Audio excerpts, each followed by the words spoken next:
Good morning, good afternoon, good evening, and good night. That's right. We're talking about A Million Ways to Die in the West. A Million Ways to Die in the West is a 2024 American Western comedy film where the audience follows a cowardly frontiersman who gains courage with the help of a female gunfighter and must use his newfound skills in a confrontation with a villainous outlaw husband. Let's jump right into those 10 essential aspects of a movie. First is plot. Does the movie follow a comprehensive story arc and is plausible within the world that has been created? The plot of this movie is interesting. It's okay. I mean, it's a Western film. It is a plot that I have not seen in a Western film. To be fair, I don't really watch a lot of Western films.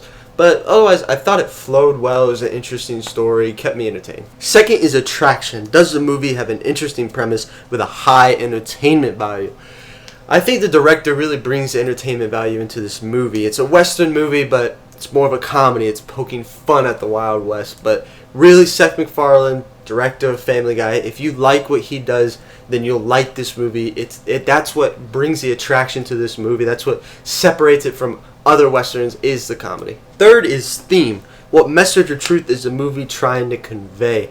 This movie really did...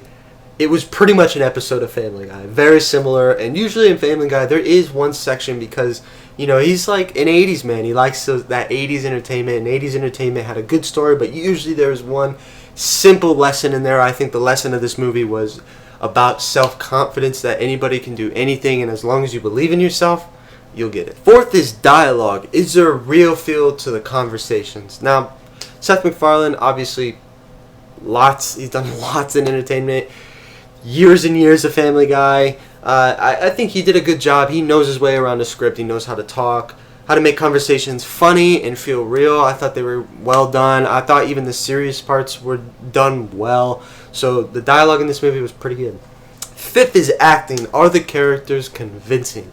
The acting in this movie is pretty good. I think all the characters do a real good job. Neil Patrick Harris really stood out to me. I thought he was really funny. He delivered his lines really well. I really liked it when he was on the screen. He played this douchey bad guy well, and I found him so funny, especially with all those stupid little mustache jokes. Giovanni Ribisi and Sarah Silverman together, they're pretty much together in every single scene. Dude, I don't know why, but I love Giovanni. He's so funny. It's just the way he delivers his lines and how innocent he is. It's just so good. But their characters played off each other so well throughout the movie. Those were a couple people that I thought really stood out. Six is cinematography. Is there a creative use of lighting, setting, and wardrobe to convey emotion? Now, as far as settings and wardrobe, it's just very typical Western stuff. There's nothing special about it. But I will say, emotion-wise, it's surprisingly emotional. There are parts in this movie that are well done. The relationship between the two main characters are nice. I enjoyed it. They made me feel this real love and connection. They felt authentic when they were talking to each other. Something that you might not expect out of somebody from Seth MacFarlane to perform. But honestly, I thought it was done really well. Seventh is editing, and this is all about the pace of the movie. Now, the movie is about an hour and 56 minutes long. I always thought that was too long. Every time I watch this movie, it's always just too long. Partially just because the beginning of the movie is a lot of jokes, getting you into the setting, introducing you to characters, but just joke after joke after joke. And then it starts to fade over into more of a serious tone, not as many jokes. The jokes start getting spread out, and they really start developing these relationships and confrontations. I think I just would have preferred it if they cut down that early jokey part out of it. That way, it would have just been a better time instead of, even when it's starting to get serious, I'm starting to get dragged on. It's like, okay, this has been a long movie. I'm ready for this to end. So honestly, this movie probably would have been better about 15 minutes shorter, like an hour 40. It's not the end of the world, but it is a little long.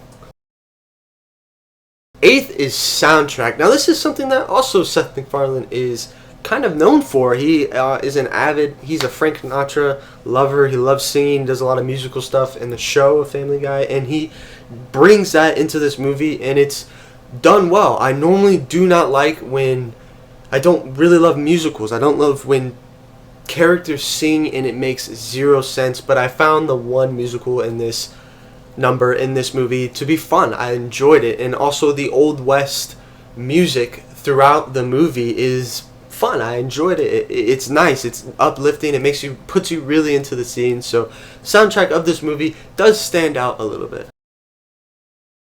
Ninth is directing. Now, I feel the director is in charge of the previous 8 categories. He has to put them all together, put the stamp of approval, make a good movie.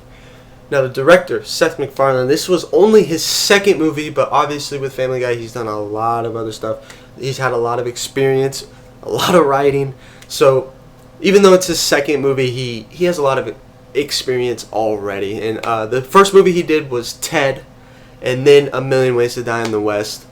It's exactly what you expect out of him, and quite honestly, I just don't think you get much better. You don't get much worse. It's really right where he needs to be. I think he leans into what he's good at well, and it comes out as a good movie. 10th is Time. Does it stand the test of time? I think if you enjoy his type of humor, this quick scenery humor, one scene and then another, you'll always enjoy this movie. And one thing that's better than I would say a movie like Ted is that it's always joking about the Old West, and that will always be there. It's not making jokes about current times so that in the future maybe you don't understand some of the jokes. That's not going to be the case here. It'll always be about the Old West. So I think it has stood the test of time. It's been about a decade. I think my opinion won't change in 50 years. It will probably still be just as funny as I thought it was, convey the exact same emotion as it did to me today. Now for the ratings. For Rotten Tomatoes critics, they give it a 33. The audience gives it a 41. And IMDb gives it a 61. I don't know. Maybe people just watch this movie without knowing who Seth MacFarlane is. And if you did that, then you won't know the humor. And I could understand maybe giving it a 30-40 just because you were going into it blindly. But it's pretty easy. If you like Seth MacFarlane, you are going to like this movie. Personally, 60s, maybe I think high 60s, not a low 60, feels right. It's a good movie. It's not bad. It just you have to fit in that niche. If you like this comedy, you'll like it. If you don't, obviously you're not gonna like it. All right, time for the rankings. For 2014, it's actually my first movie, so it's gonna be first in entertainment and cinematography. For the decade of the 2010s, the only other movie I've done is Paranormal Activity: Ghost Dimension. Quite honestly, these movies do not compare. I would watch A Million Ways to Die in the West again. I would not watch Paranormal Activity: Ghost Dimension. There wasn't much to really save that movie. There's just a little bit. So it's going to be first in both entertainment and cinematography. For all time on the entertainment side, I actually have it fourth, just below The Fall Guy and above Trap. Now, personally, I had kind of a hard time. I feel A Million Ways to Die in the West and The Fall Guy are similar on my like scale. I like them both a lot. I would watch them both again, and I feel they're both entertaining. The only reason I gave The Fall Guy a little bit more was just the humor I enjoy better. A Million Ways to Die in the West is it's skits. It's joke after another fairly often. And though that's funny, The Fall Guy is equally funny to me. However, it's just continuous. There's no skits. It's smooth. The humor is in what is said, but also in the situation. I enjoy that better. That's what gives it that little bit of an edge. For cinematography, it's going to be 8th, just below The Fall Guy again, and above The Whole 9 Yards. It's below The Fall Guy just because The Fall Guy, I actually did enjoy their wardrobes. I thought it was kind of cool, and seeing how movies are made and all these little ins and outs, that was cool to me. A Million Ways to Die in the West, kind of just, it's the West. There's nothing cool, nothing unique about it. It's just like every other Western movie. There's nothing unique about the way they dressed or the setting or anything. The Fall Guy also had a cool theme about recognizing stuntmen and how they seem insignificant, but really they make the great movies great.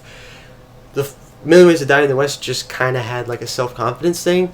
So that's what puts The Fall Guy over A Million Ways to Die in the West for me. Now, it's above The Whole 9 Yards just because wardrobe setting, honestly, they're both the same.